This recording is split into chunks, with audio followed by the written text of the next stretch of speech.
নমস্কার শ্রোতা বন্ধুরা, ভৌতিক রহস্য ইউটিউব চ্যানেলের আরেকটা নতুন এপিসোডে আপনাকে স্বাগত জানাই। তো এর আগে আপনাদেরকে আমি শুনিয়েছিলাম তারানাথ তান্ত্রিক ও নৃসিংহদেবের আবির্ভাবের দ্বিতীয় পর্ব। আজকে আপনাদেরকে আমি শোনাতে যাচ্ছি তারানাথ তান্ত্রিক ও নৃসিংহদেবের আবির্ভাবের তৃতীয় পর্ব। তো যারা যারা এখনো ভৌতিক রহস্য ইউটিউব চ্যানেলটাকে সাবস্ক্রাইব করেননি, সাবস্ক্রাইব করে দেবেন। আর যদি গল্পটা ভালো লাগে তো আপনাদের বন্ধুদের সঙ্গে একটু শেয়ার করে দেবেন। তো আর বেশি কথা না বাড়িয়ে শুরু করা যাক আজকের এপিসোড, তারানাথ তান্ত্রিক ও নৃসিংহদেবের আবির্ভাবের পর্ব। আমার হাতে থাকা পদ্ম ফুলটি গিয়ে পড়ল হোমকুণ্ডে। পদ্ম ফুলটি হোমকুণ্ডে পড়তেই হোম অগ্নি দফ করে নিভে গেল। এমন সময় আমি দেখলাম সেই বামন কোথা থেকে যেন এসে দাঁড়িয়েছে আমার সামনে। তার মুখে আর সেই হাসি নেই, তার বদলে তার চোখে মুখে ক্রোধ।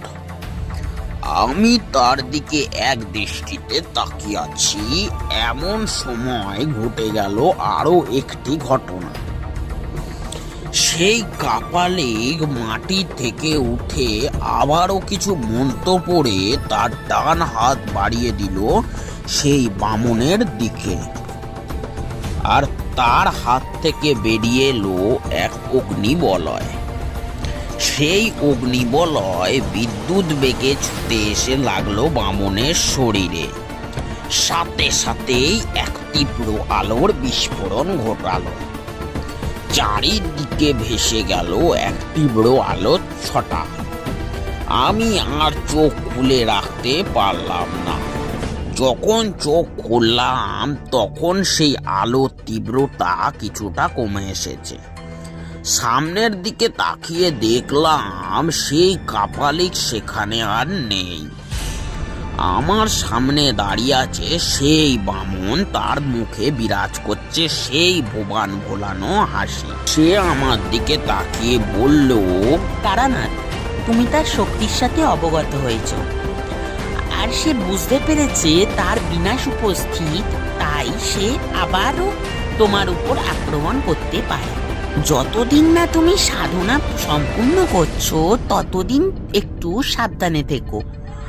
মনে রেখো, নৃসিংহদেবের পুজোয় বসার আগে পর্যন্ত তোমার শরীরে যেন কোনোভাবেই ক্ষত সৃষ্টি না হয়। যদি তা হয় তবে কিন্তু তোমার পুজো সম্পূর্ণ হবে না। আমি তাকে বললাম, কিন্তু ওই কাপালিক কে, আর কেনই বা ও এমনটা করেছে? সেই বামন আমাকে বললেন, ওর নাম রক্তেশ্বরী কাপালিক। ও চায় শুভ শক্তির বিনাশ ঘটিয়ে অশুভ শক্তি স্থাপনা করতে। যদি তুমি তাকে আটকাতে অসমর্থ হও তবে রক্তেশ্বর কাপালিক এই বিশ্ব ব্রহ্মাণ্ডের বিনাশ ঘটিয়ে গড়ে তুলবে এক অশুভ শক্তির সাম্রাজ্য। আমি তাকে নতমস্তক হয়ে প্রণাম করে বললাম, আমি কি পারবো এই কাপালিকে নিধন করতে?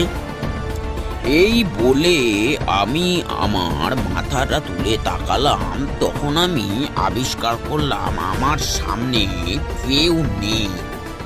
আমি একা বসে আছি সেই বটগাছের নিচে। আমার মনে তখন হাজারো প্রশ্ন ঘুরপাক খাচ্ছে, যার উত্তর আমার জানা নেই। ঠিক এমন সময় আমার চারিপাশ থেকে ভেসে এলো সেই বামনের কণ্ঠস্বর। তিনি আমাকে বলেছেন, চিন্তা নেই তারানাথ, আমি আছি তোমার সঙ্গে। তোমার লক্ষ্যে তুমি এগিয়ে যাও, জয় তোমার হবেই। অশুভের কাছে শুভ শক্তির কখনোই পরাজয় স্বীকার করেনি। জয় সদা সর্বদা শুভ শক্তির হবে। আবারও সবকিছু চুপচাপ। আমি আর সেখানে বসে না থেকে বাড়ির দিকে রওনা দিলাম। যখন দেবাশিস বাবুর বাড়ি পৌঁছালাম তখন রাত বেশ গভীর। বাড়ির ভিতর প্রবেশ করতে না করতেই দেবাশিস বাবু হন্তদন্ত হয়ে বেরিয়ে এলেন। আমার সামনে এসে তিনি প্রশ্ন করলেন, কি ঠাকুরমশাই, সারাদিন আপনি কোথায় ছিলেন? আর আপনার একই অবস্থা, আপনার শরীরে এত মাটি কিভাবে লাগলো? এতক্ষণ কোনো একটা ঘোরের মধ্যে ছিলাম। দেবাশিস বাবুর কথাটা হুশ করে ফিরতেই নিজের শরীরের দিকে তাকিয়ে দেখলাম সত্যি আমার শরীরের নানা স্থানে ধুলো মাটি লেগে রয়েছে। হয়তো কাপালিকের আঘাতেই মাটিতে পড়ে যাওয়ার কারণেই এমনটা হয়েছে। কিন্তু আমি দেবাশিস বাবুকে সেই কথা না বললে বললাম, এমন কিছু না দেবাশিস বাবু, আসলে অন্ধকারে ঠিকমতো দেখতে না পাওয়ার কারণে হোঁচট খেয়ে পড়ে গিয়েছিলাম, তাই হয়তো শরীরে মাটি লেগে আছে, ও কিছু না। দেবাশিস বাবু বললেন, যান ঠাকুর মশাই, আপনি হাত মুখ ধুয়ে আসুন, আমি খাবার আনছি।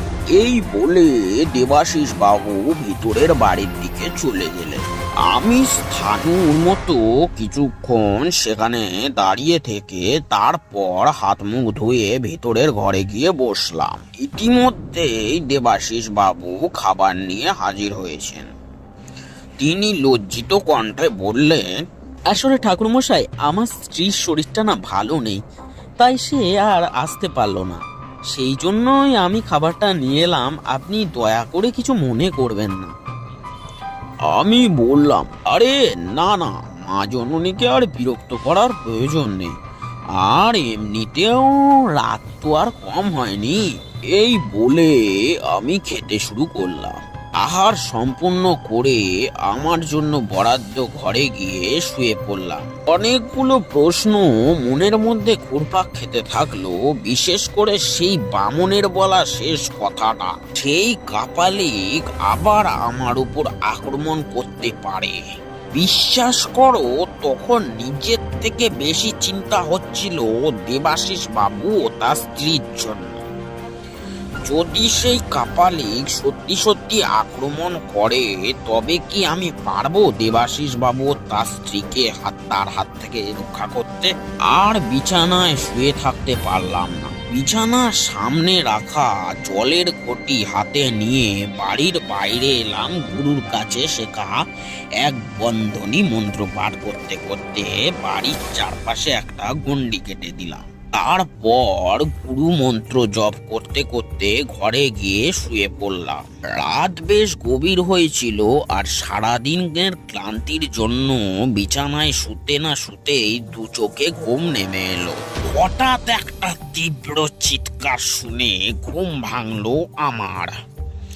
তৎক্ষণাৎ ছুটে ঘরের বাইরে এসে দেখি বাইরের বারান্দায় দেবাশিস বাবু ও তার স্ত্রী ভয়ে জড়সড় হয়ে বারান্দার এক কোণে বসে ঠক ঠক করে কাঁপছে। আমাকে দেখতে পেয়ে দুজনে আমার কাছে ছুটে এলো। আমি জিজ্ঞাসা করলাম, কি হয়েছে দেবাশিস বাবু, আর এত রাতে আপনারা এখানে কি করছেন? দেবাশিস বাবু কাঁপা কাঁপা গলায় বলল, হঠাৎ একটা আর্তনাদ শুনে আমার ঘুম ভেঙে যায়। বাইরে এসে দেখি একটা ঘূর্ণিঝড় আমাদের বাড়িটাকে প্রদক্ষিণ করে ঘুরছে। এমন সময় সেই ঘূর্ণি আস্তে আস্তে এক পাখির আকৃতি ধারণ করে। কি বলবো ঠাকুর মশাই, কি ভয়ানক তার রূপ। ঠিক এমন সময় বাড়ির বাইরে থেকে আবারও একটা কর্কশ্বরে চিৎকার শোনা গেল। সেদিকে তাকাতেই আমি দেখলাম সেই কাপালিককে। কিন্তু আমি কি দেখছি, এ তো প্রায় অসম্ভব। সেই কাপালিক যে পাখিটির পিঠে বসে আছে তার নাম কিরাং। কিশোরী ও আমি প্রায় একই সাথে বলে উঠলাম, ইরাং, সেটা আবার কি ঠাকুর মশাই? তারানাথ বলল, বৌদ্ধতন্ত্র মতে কিরাং হলো সকল অপশক্তির দেবতা বা সৃষ্টিকর্তা। বৌদ্ধতন্ত্রে এই পাখির উল্লেখ রয়েছে।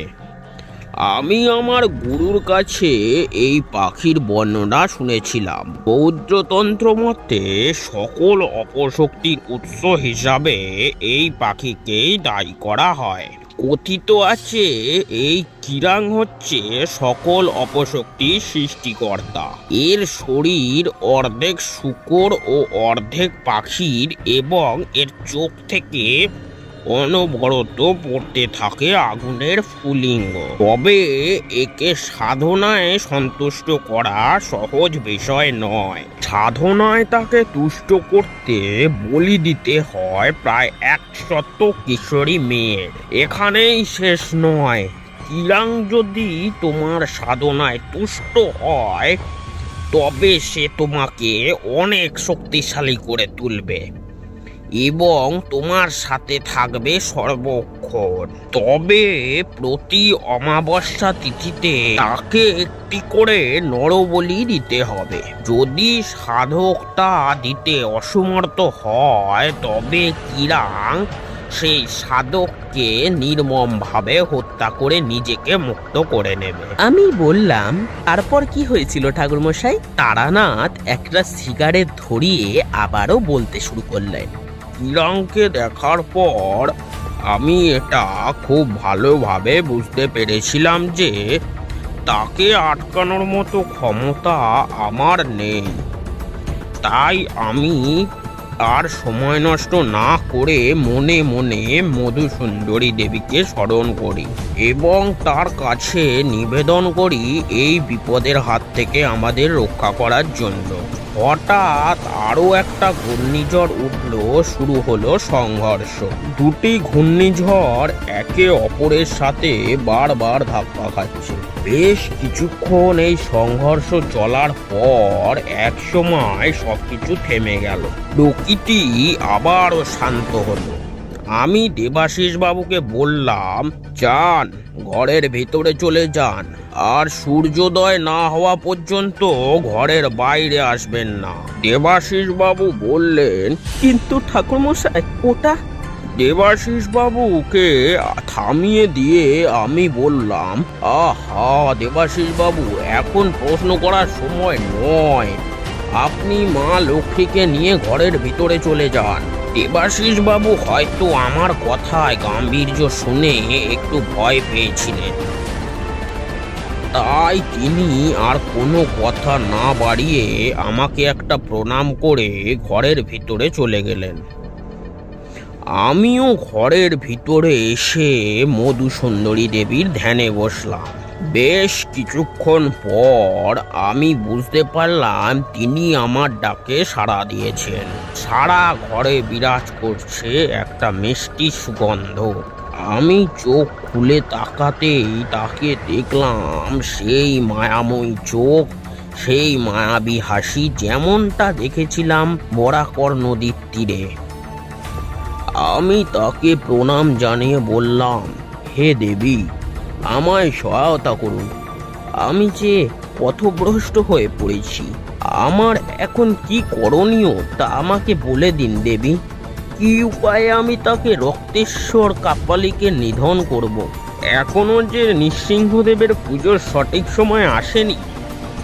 মধুসুন্দরী দেবী আমাকে বললেন, তারানাথ, তুমি রক্তেশ্বর কাপালিকে নিধন করতে পারবে না, কারণ কিরাঙের সাধনা সম্পূর্ণ হবার সাথে সাথেই রক্তেশ্বরের প্রাণ আবদ্ধ হয়েছে কিরাঙের মধ্যে। কিরাঙের মৃত্যু হলে তবেই রক্তেশ্বর কাপালিকে নিধন সম্ভব। তবে তুমি চিন্তা করো না, যতক্ষণ না নৃসিংহদেবের পূজা সম্পূর্ণ হচ্ছে ততক্ষণ আমি গ্রামকে রক্ষা করব। এই বলে মধুসুন্দরী দেবী বাতাসে মিলিয়ে গেলেন। গল্প পোস্ট করার দেরি হবার কারণে আমি আন্তরিকভাবে দুঃখিত, তবে আর দেরি হবে না। এরপর থেকে প্রতি সপ্তাহে আসবে নতুন নতুন দুটো করে পর্ব, গল্প, সবকিছু। এবং আর কিছু দিনের মধ্যেই আস্তে আস্তে লোমহর্ষকর সাসপেন্স থ্রিলার গল্প এবং এই গল্পের পরবর্তী পর্ব 2-1 দিনের মধ্যেই চলে আসবে। এই গল্পটি আপনাদের কেমন লেগেছে তা জানাতে ভুলবেন না। আর ভৌতিক রহস্য ইউটিউব চ্যানেলটাকে সাবস্ক্রাইব করে দিন, আর আপনাদের বন্ধুদের সঙ্গে শেয়ার করতে ভুলবেন না কিন্তু।